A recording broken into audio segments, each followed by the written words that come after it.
It's up there. We're live on Facebook, my friends. We're now streaming live on Facebook. Oh, there it goes. Okay. Woo! That's what it says on my All end. right. Oh, After all that those was technical exciting. difficulties, that was fun. All right. Yeah. Hey, everyone. Welcome to the show. As caught me looking down at my keyboard trying to fix this technical difficulty. But welcome to tonight's offering by Wilbury Theater Group. Tonight we are pleased to offer an excerpt from the wonderful Gray Horan's play, 12 Installations, directed by Milly Massey. And we are going to be joined in just a bit by Tanya Anderson and Ray Mancini, who are in the show. My name's Max. I'm from Wilbury. You're probably annoyed by my face at this point with all the streaming stuff, but just a couple quick things before we begin. We're going to do a quick little background chat with Gray and Milly before we start. Feel free in the Facebook chat to drop a question, and we're going to include them in the Q&A that we're going to do after the brief show. So put them there, and I will relay them to these wonderful ladies to answer. Before we begin, a quick thank you to Go Local Prov for streaming things on their website and partnering with us and getting the word out about the streaming things. We really appreciate it. And we hope that all of you in our little Wilbury family are doing well and staying safe. And washing your damn hands and all of that good stuff. We miss you. We wish you were at the theater with us, but this is where we're at the moment. We're going to make do with what we have. And without any further ado, I'm going to pass it over to these two, and they're going to get you started tonight. So enjoy. We'll see you after the show for a brief Q&A. Thanks, Max. Thank you, Max. We should note that we are actually not at the theater. We are all practicing very good social distancing. So we're all in different locations, but we're going to try to make you believe that at least two of us are in the same location. We have some new technology. We're going to try to see if we can help support your willing suspension of disbelief. So first, I do want to open this up by just asking Grace some questions, some background questions. It's always such an incredible honor to be able to work directly with a playwright, and especially someone who is as creative and talented as Gray is. So I'm going to start by just asking you to talk a little bit, Gray, about your inspiration for the play. Where did it come from? What inspired you? Where did the story come from? So the play is about a painting, a real painting that was painted in 1913. And I know this painting really well. It was a member of my family owned it for many years. And the inspiration from the play really came when it came time to part with this piece of art and send it on to its next installation in some, wherever it was going to go.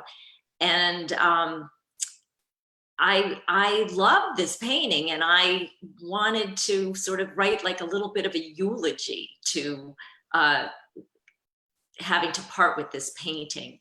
And in conjunction with that, I knew a lot about the painting's history, which is sort of available to people in libraries, in archives, and just doing extensive research. And it's also available on the back of the painting. You can see all these stickers and crayon marks and things.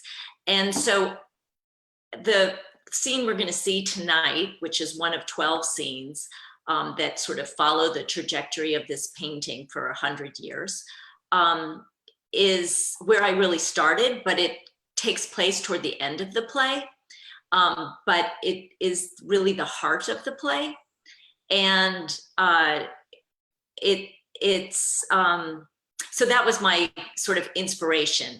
And I took little tidbits of what I learned about the painting, and I created this kind of fantastical, very imaginative take on the life of an object. But in this case, the painting is an actual actress who comes to life as a painting and has a lot to say about her life and how she's sort of shipped from one collector to a museum, or, sort of downgraded in terms of value or upgraded in terms of value, or having to deal with war-torn Europe And it's largely based on fact, but there's a lot of whimsy and imagination in it. Is that sort of how you approach this? yes, very much so. Your writing process around that was take facts, and then to talk a little bit about your writing process. Well, I wanted to take facts, and I also wanted to really explore the world of art and art commerce, which is kind of secretive and esoteric, if you will.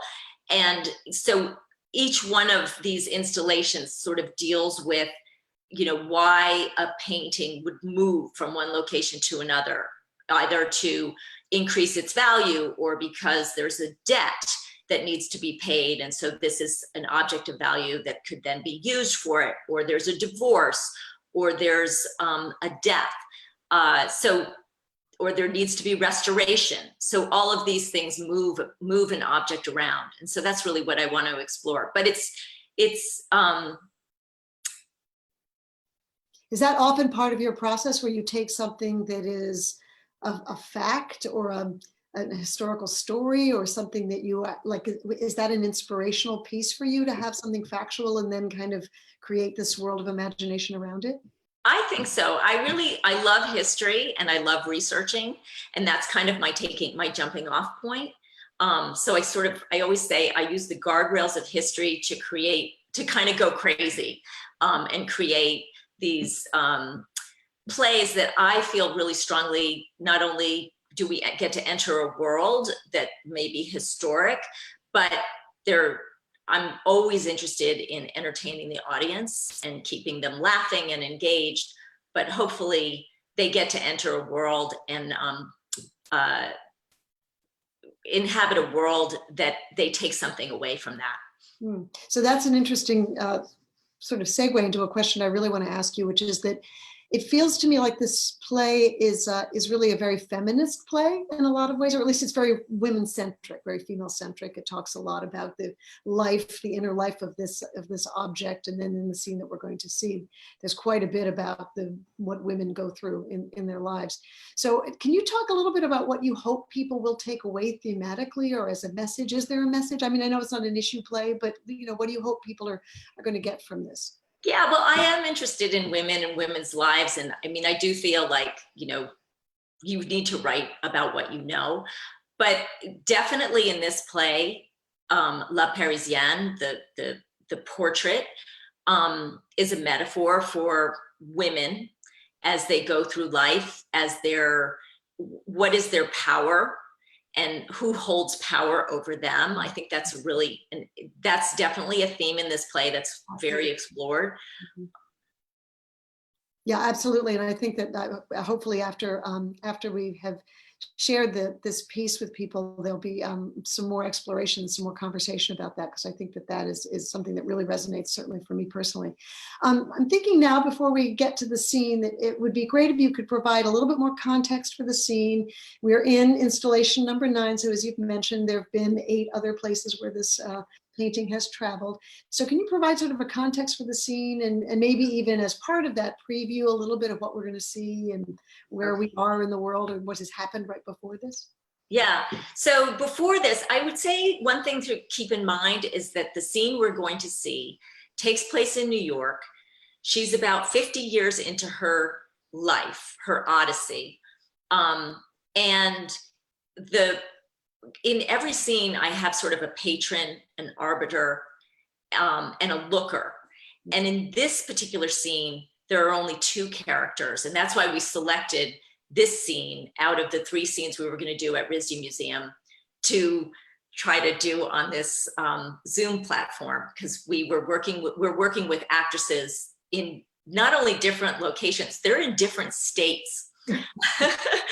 And they have never really rehearsed together. We had plans to rehearse before we put this up at RISD Museum, and all those rehearsal times, just evaporated. So we've rehearsed on Zoom. We've kind of formatted it onto Zoom in a really interesting way.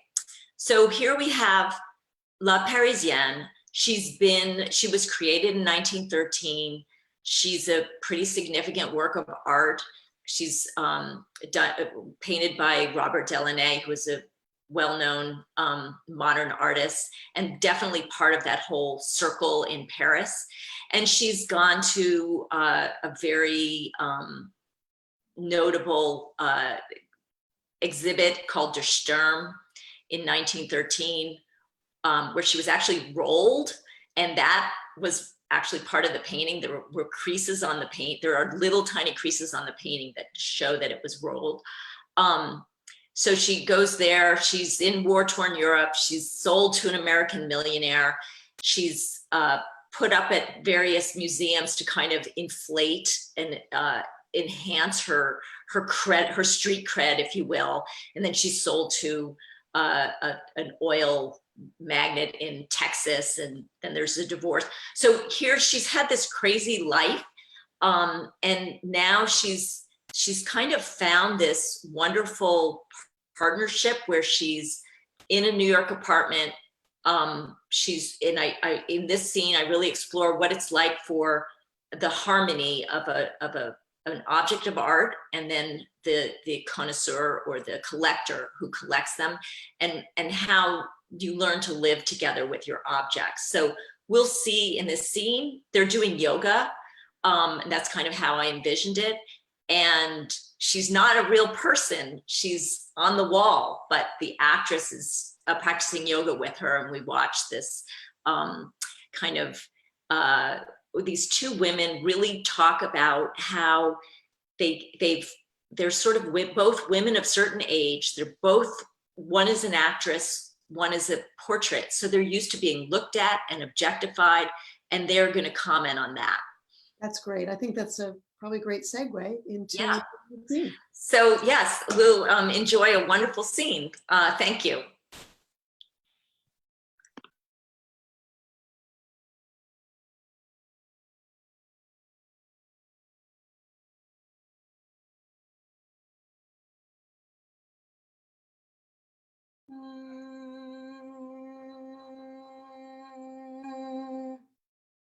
She called me her BFF.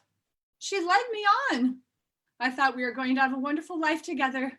Spa resorts, vitamin B infusions, a life of hunky pool boys and tennis pros. What happened? It lasted 6 months. She bought the house in Palm Beach. The designer told her to redecorate everything in beige. She dropped me like a hot potato. Just like that. I didn't spark joy. Oh, that's rough. I was shipped off to the Noodler Gallery, a trade-in to finance her midlife crisis. Well, you came on the market. I had the wall space. Now I get to live with the majesty of you. I think you're marvelous. It feels good to be appreciated when you've been so misunderstood. There's no fidelity in these Americans, always on to the next new thing. In the hunt? I've heard their intimate conversations, the ones within their walls. They look at me, but they don't see that my ears are pricked. Even in the finest homes, there's a patina of bloodlust, an undercurrent of coarseness. It's no longer an undercurrent. You're right, it's right there on the surface. Their ugly words plant the seeds for atrocious acts. Now they've gone and murdered President Kennedy and Dr. King. So much darkness. I'm on the side of light. That is your attraction. I'm on the side of light too. Without light, I couldn't have made my movies. They say they were shown in every corner of the world. They anointed me their movie star. Who, your fans? You mean my customers? You're dead right. Why do they call them fans? As soon as you make it to the top, some director is trying to hassle you with whoever's up and coming. The art boys do that too. In my profession, anyone over 40 is doomed. Then it becomes this insidious guessing game of who's going to replace who. But I showed them, though. You did? How? I walked away at the height of my career. Just like that? Artful, wasn't I? With your mystery intact. Brilliant. It's been decades, but they're still trying to hunt me down with their long lenses. The blaze of the flashbulbs, it's punishing. Like the bleaching sun upon my canvas. Here, bath them with one of these. I use it to avoid the sun, but it makes for a good piece of body armor. Use your umbrella to fend off the paparazzi. It's a parasol. Oh, so it is. Stock. Aim. Click. Capture. War! Brilliant defensive move. Really not made for this modern world. Let's face it, I can't even stand air conditioning. She really traded you in because you were too colorful? You didn't hear it from me, but she also went in for a facelift. Oh, that's a sad state of affairs. I suppose it makes her look younger, but Lorraine, that was her name, can no longer blink. Oh, I know the type. They stare you down with their elegance, but you can't find a laugh line in sight. I thought she didn't get my jokes. How are her legs? Remarkably youthful. Jack LaLanne every morning, she was always showing them off on the tennis court. It proves a point. When you live in a land of young legs, you can keep running into someone's arms. If you have ugly legs, you just sit and think about old flames. Your legs are still good. Oh, but I have the damned wrinkles. Good posture goes so far. Well, I think it's working for you. And I put wheat germ on everything. Sounds healthy. It is. I am. Except maybe for the aquavit shots. And yet you are still quite beautiful. The change is incremental. You could say I stayed the same. Indeed. You are stuck in a moment of time. I actually see many different avenues to walk, but I'll never take them. I remain in mid-step. Like many women, mortal or otherwise. Not much changes for me. Except your value, of course. Again, like many women. Mortal or otherwise. At least I was never anyone's property. That stings. But my career was really about being watched. I can relate, always up against a wall for a good view. Up on the screen. The spotlight's trained on me. The key light. Even with all the scrutiny, you're an enigma. And you're abstract. We're both women of mystery. Used to being examined. Scrutinized. Inspected. Checked out. Noticed. Considered. Beheld. Regarded. Desired. Loved. Stared at. Objectified. Eyed. Fingered.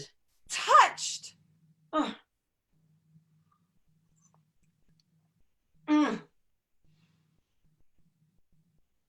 Shall we do our TM after lunch? There's never enough time. No, there isn't. The boats just keep passing by. That's a brutal fact. Your walls are crowded, but I recognize some old friends. That's a charming Renoir. You have quite a collection. These are my friends. I was once beheld and now I am the beholder. This is my refuge. I rarely let anyone in. Does this mean I'm disappeared in the middle of Manhattan? New York is at our fingertips. I can hear the cabs going over the potholes on FDR Drive. It's curious. What? Why does it smell like Paris? It's my perfume.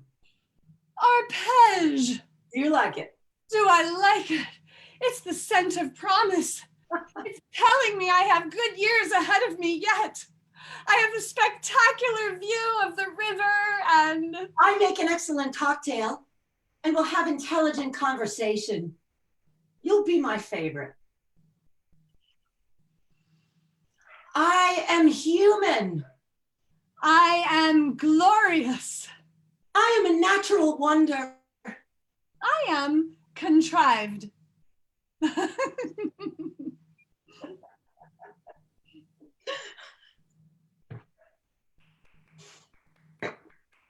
was great. That's great. So much fun to watch. There's no light on me. Wonderful. So Max, I think we're going to now try to see if there are any questions, see if anybody wants to engage in a dialogue about anything that we saw. Yeah, I am currently monitoring the Facebook feed. In case we have anyone who would like to contribute, feel free to leave your comments there. We do have a bravo. Thank you, Sarah. We appreciate it. And for those of you who were maybe migrating over from YouTube, sorry about that. We're winging it these days with all these streaming things. Terra Incognita. Yeah. I wonder if we want to talk a little bit to the actors about this whole question of what it was like to try to do this over Zoom. I mean, the peculiarities, obviously the backgrounds are slides that Gray provided. So you're obviously in a space that looks nothing like the space that we are actually seeing, and that you're also interacting with somebody who's a state away. So maybe you could talk a little bit about what that process felt like for you. Crazy, right? Well, the first couple of rehearsals, it was just so frustrating because there's so many things you take for granted as an actor that ground you and give you information, just looking at the other actor, breathing, moving in the same space that, it felt really hard the first rehearsal. It felt really unsatisfying. Whereas I left the rehearsal and I was like, well, that wasn't fun. It just, Yeah. And then once we got going a little more and I realized like how it might work in a different way, there was that one rehearsal where afterwards I was like, that was fun.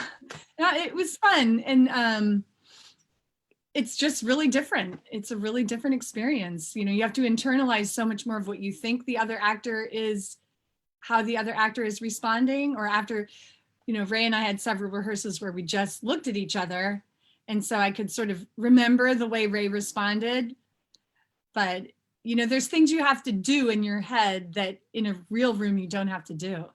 Right, and it's different than, we just kept saying to ourselves as a group, it's different than film. I mean, it's very different. When we weren't trying to create a piece on film, but we weren't trying to create something that was like a piece of, stage theater. It was like juggling, a chainsaw and other props and not looking at just for an example, when Tanya and I were looking at each other, we obviously weren't looking at each other, which is fine. We are actresses, we can imagine, right?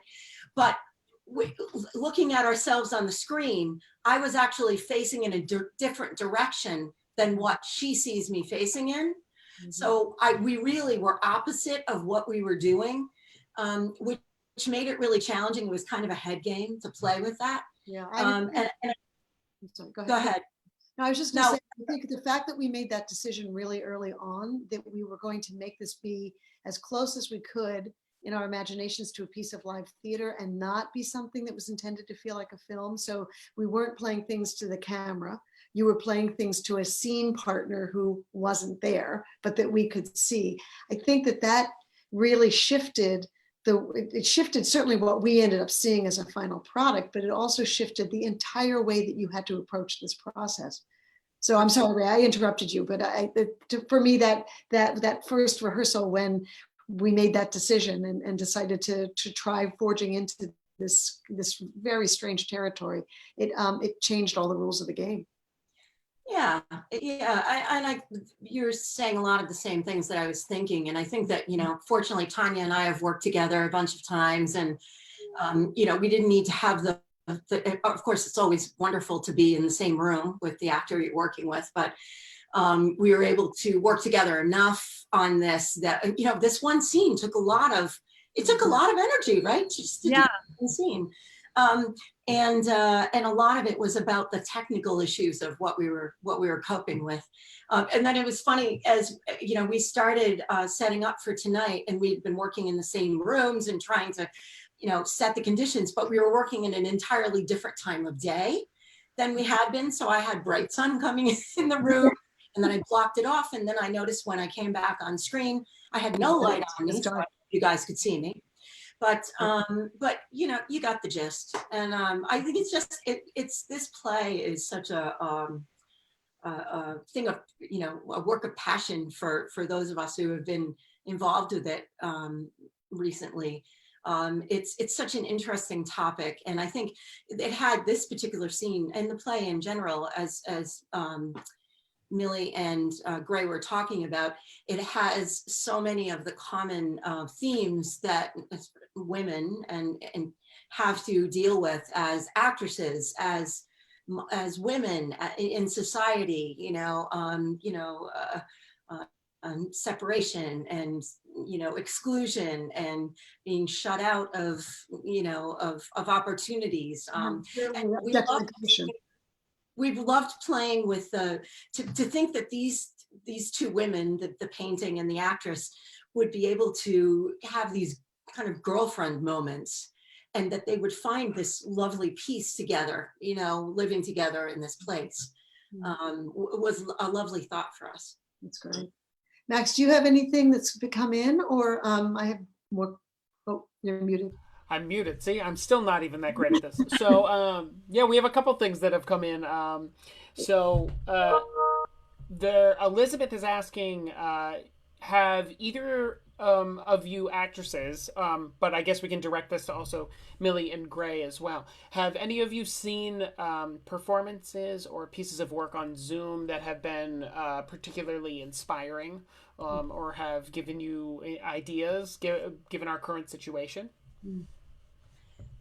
I am fascinated watching everything that's been coming through so far.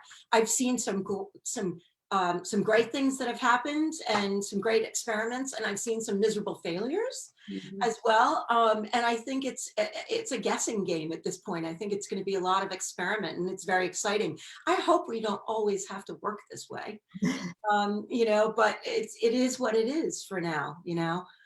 Tanya, how about you? Well, I haven't seen as much as I would like to, because I'm always with my family. So the things I might be interested in if I were going out are different than what they want to see. I have seen a few. I would say the one that worked the best was a play that just had really, really great dialogue, so that it kind of held its own just listening. And the actors were great. They were terrific, but I was really engaged with it because it was almost like a podcast, but I could see them bringing life to it. But the dialogue, it was very much an oral play, so it really worked. I was really engaged with it. So that's the only defining feature I can think of the things that I noticed, but I haven't seen that much. Yeah, I mean, I would agree that I think that it's so property dependent. I mean, there's certain forms of this art form that are inconceivable to translate. I mean, you can't do a musical because because of the sync of the music and the way that you can't do an ensemble piece because we're all isolated, etc. I mean, I shouldn't say you can't, because there are many of us that are going to try to do that. But yeah, in the way that we think of a musical, like that's a form that's really going to be very, very challenging if we come to a place where we really have to try to do that. And then there are other pieces that if you've got a one-person show, that feels like something that probably works reasonably well in this format. It's the limitations of the technology and bouncing back and forth that seem to be really hamstringing us a little bit at this point. But what do you think, Ray? Have you seen anything? Well, I have been seeing so much, and again, there's not enough time and to watch them all. But what I find sort of stunning is, in this moment where we're sort of waiting for science, right, to save us, we're really banking on that, and we're so appreciative of all those scientists and medical people. but it's the artists who just are sort of undaunted, are putting things out there. And I think like it makes me feel like the scientists are going to save us, but the artists are going to save our soul. And because, and I've seen it even with you where we've all said like, oh, we were so looking forward to this rehearsal. It's the highlight of our week, because we want to keep kind of moving forward and we want to get a creative product out there. And thank goodness, you know, we live in the age of Zoom and we've got Max as the Zoom master. That's going on my business card for sure. Yeah. Zoom master. And it's, you know, so I was sort of a little dazzled by how there's just this impetus to put things out there and to connect and build community in this way. That's a good answer. So we had a comment saying this is the perfect choice, the perfect scene to choose. It was the heart of the play. So someone was very happy to see this one. I think maybe they are familiar with your work, Greg. And a question for the actors. Do you feel like it takes more energy in this format or more energy when you're on stage? This way is more energy. Absolutely. And I just want to jump in for 1 second and just say that I felt like I was constantly encouraging something that was more theatrical than it feels like you should be doing in front of your tiny little laptop in your little space. Because how it has to translate in this format, again, because we're not making a film, so we don't have the camera panning in and getting the close up and the nuance, and we're not getting any of that. So there is an obvious an overt theatricality that has to happen. So I can only imagine trying to produce that must take 10 times the amount of energy that it would even probably take on stage. Anyway, I just wanted to jump in and say that. Didn't mean to preempt what you were going to say. No, it's true. I agree with Tanya. You know, you and Milly, you had pushed us that way, and we had rehearsed tonight, you know, before as Max was setting up, and I said to Tanya, "Oh my gosh, I feel like I'm pushing so hard."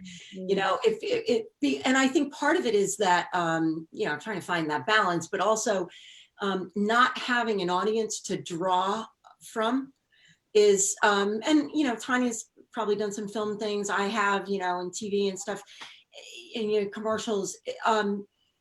You get used to working in a vacuum, but you still have people in the room, you know, and I think that's definitely what you draw from as a theater actor, and not having that, and not having the other actor in the same space with me. What made it harder. It felt like I was really pushing it. Yeah. Although, never mind.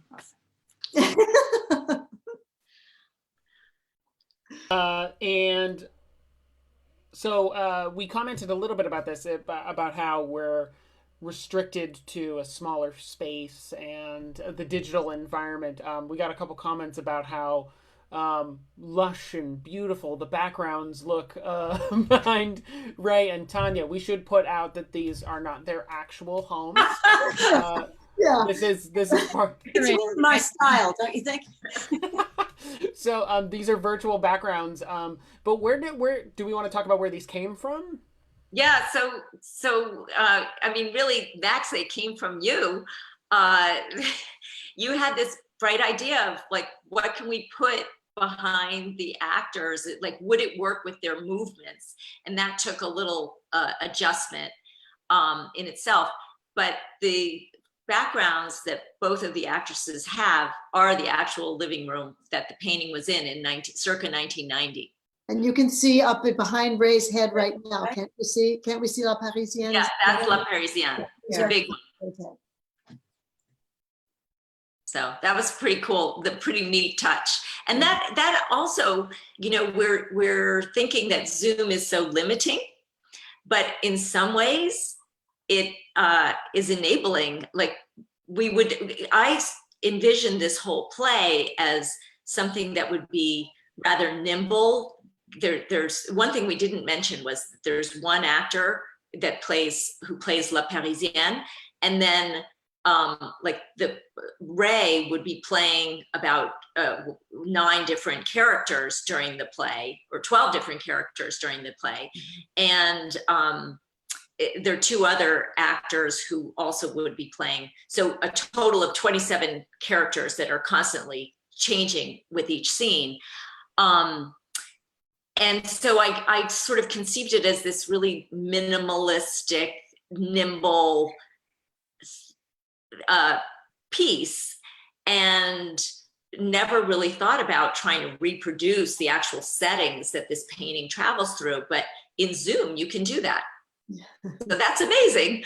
It's really fun. In one of the rehearsals, when I have that line, "That's a charming Renoir you have," and Gray said, "Oh, that's actually a Renoir right behind you." Okay. So just fun things like that. Yeah.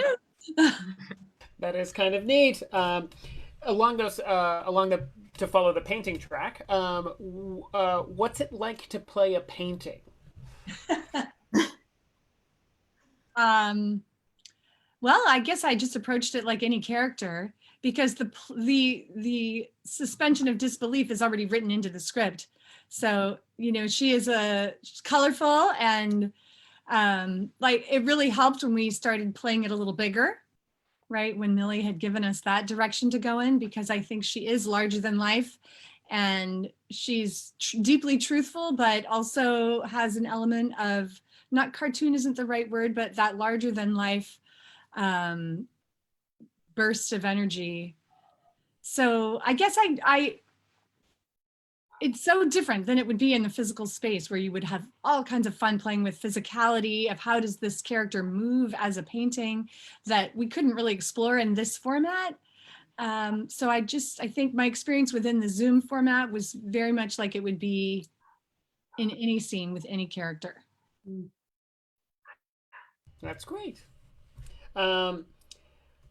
Actually, so this is a bit of a question for both Milly and Gray, although it was posed to Milly, but I did get a text asking Gray what she thought too. So submit by text, I guess. Just kidding. I'm not giving out my cell phone number. So for both of you, where do you see this going?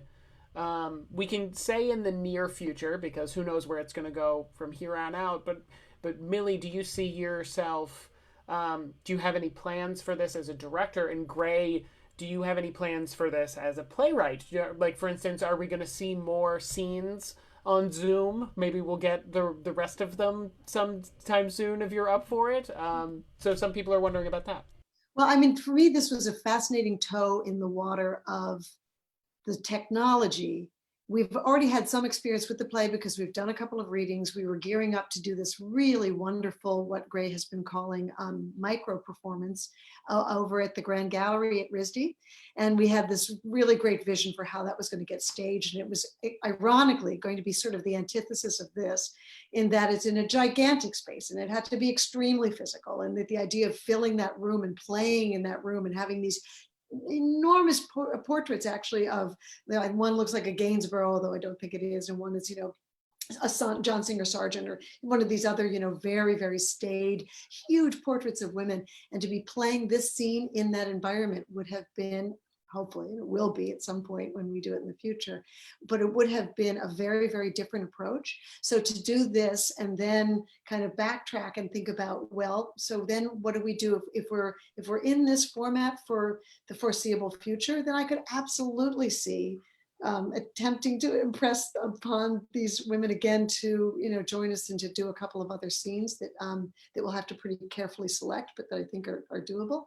Obviously, the end game is to be able to do a full-up production at Wilbury when Wilbury reopens as part of the New Works series. So we're just keeping our fingers crossed that that's going to come to fruition in the next season. And as part of that, Gray, I'm sure you want to talk more about also the micro performances that you've been thinking about at RISD and then potentially other places.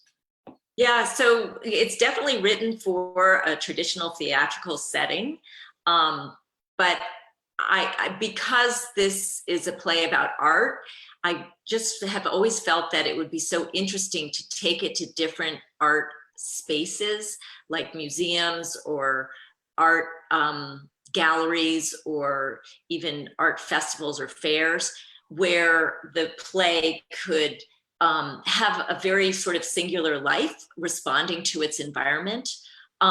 So the RISD was like our test bed for that. And the folks at RISD, Deborah Clemens in particular, and Sandra Gans were so enthusiastic and, just made, understood that the whole sort of artistic process of a theater piece was similar to the artistic processes that they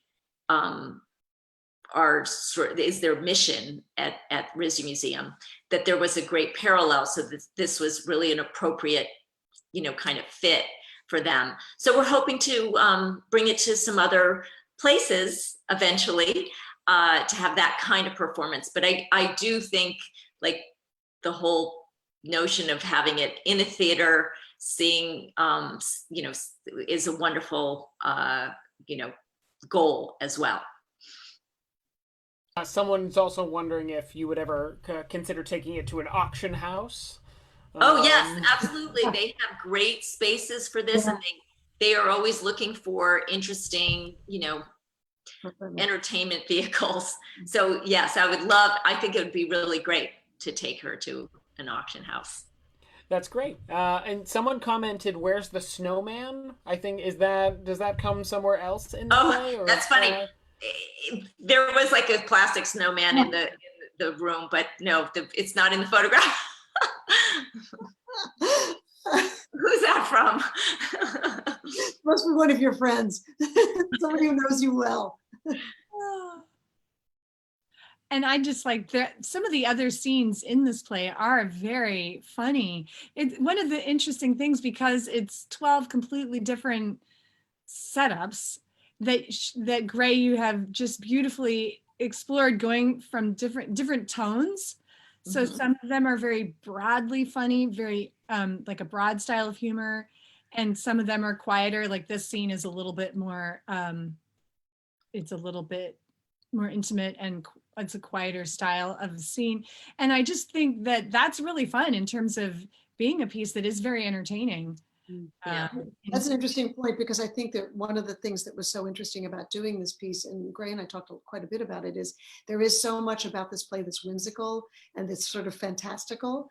And yet this scene is the least of those, because it really gets to the intimacy and, as you say, the kind of, it gets to the heart of the matter in the connection between these two women. And to me, this message of what is it like to be a revered object, which if you are a living, breathing human thing, you don't really want to be an object. Yeah, you don't mind necessarily being revered, but you don't want to be objectified. And so the complexity of how that must feel for people that experience fame, or people that experience being looked at for just being beautiful, that there's a complexity to that. Mm-hmm. Oh, Ray, I think you might be muted. Mute. I am, because my dog was barking. Not a problem. So I would love to see this play fully produced, in its entirety, because it's 4 actors, and the only actor that isn't playing multiple roles is the actress who plays Tanya, the actress who plays the painting. And it's so fun because it's 2 men and 2 women, and the men and me as the other woman who's done this before, we get to play men, we get to play women, we cross, some of the characters are big and large and boisterous and funny, and I'm dying to see it take some other lives, take form in other lives. But yeah, looking forward to it. Great. That's awesome. All right, I think any final thoughts before we log off for the evening? Oh, and it was Elizabeth that posed the snowman question, by the way. So any final thoughts as we kind of say goodbye to the 9th installation out of the 12 this evening? No, I just want to say, I think, we were so fortunate to have Tanya and Ray, embody this play and sort of work through this strange experimental format with us. So thank you. It was a joy to watch and a joy to participate in. It was really great. Yeah, and great. Thank you for this, this wonderful piece to explore, and hopefully we'll all be exploring it a little bit further in the future. Yeah. Thanks everybody, and thanks Wilbury Theater.